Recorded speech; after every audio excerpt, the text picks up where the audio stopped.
Hello friends, it's our 5th day in Wayanad. Actually today I'm super excited കാരണം ഇന്ന് internship കഴിഞ്ഞിട്ട് ഞാൻ വളരെ സ്പെഷ്യൽ ആയിട്ട് ഒരു സ്ഥലത്താണ് പോകുന്നത്. ബെറ്റർ ലൈഫ് ഫൗണ്ടേഷൻ അതൊരു എൻജിഒ ആണ്. അവർ സൈനബ് മെമ്മോറിയൽ BEd സ്റ്റുഡൻസിന് വേണ്ടിയിട്ട് ഒരു പ്രോഗ്രാം കണ്ടക്ട് ചെയ്യണം. And very happy to be a part of them. അപ്പോൾ ഇവിടെ സെഷൻസ് ഉണ്ടായിരുന്നു, എല്ലാം അടിപൊളിയായിരുന്നു. പിന്നെ ഞാനൊരു സ്പെഷ്യൽ ആളെ പരിചയപ്പെടുത്തി തരാട്ടോ.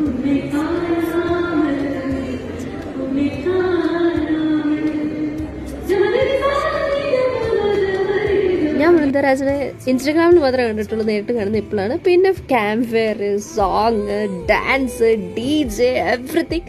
അരെ വാ, അടിച്ച് പൊളിച്ച്.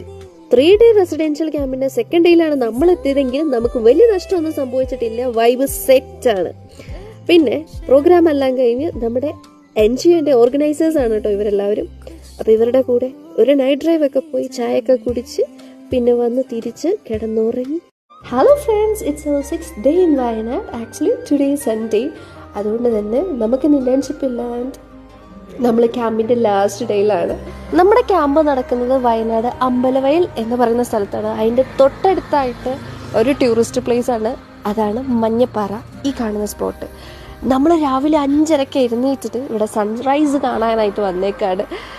അയ്യോ, നിങ്ങൾ തന്നെ നോക്ക് ഇവിടുത്തെ മലയുടെ ഒരു ഭംഗി, പ്രകൃതിയുടെ ഭംഗി ആസ്വദിക്കണമെങ്കിൽ അത് വയനാട് തന്നെ വരണം കേട്ടോ. അപ്പം ഞങ്ങൾ സൺറൈസൊക്കെ കണ്ട്, ഇതോടെ സൂര്യൻ ചതിച്ചൊന്നുമില്ല, കറക്റ്റായിട്ട് അടിപൊളിയായിട്ട് ഞങ്ങൾക്ക് സൺറൈസ് കാണാനായിട്ട് പറ്റി. അപ്പോൾ അതെല്ലാം കഴിഞ്ഞ് ഞങ്ങൾ ബ്രേക്ക്ഫാസ്റ്റ് എല്ലാം കഴിച്ച് പിന്നെ സെഷനായിരുന്നു, ഒരു ഇന്നർ ഹീലിങ്ങിൻ്റെ സെഷനായിരുന്നു. എല്ലാവർക്കും വളരെ ഇഷ്ടമായി. അപ്പോൾ ബെറ്റർ ലൈഫ് ഫൗണ്ടേഷനെ പറ്റി കൂടുതൽ അറിയാൻ താല്പര്യമുണ്ടെങ്കിൽ ഞാൻ അവരെ കൊളാബ് ചെയ്തേക്കാം.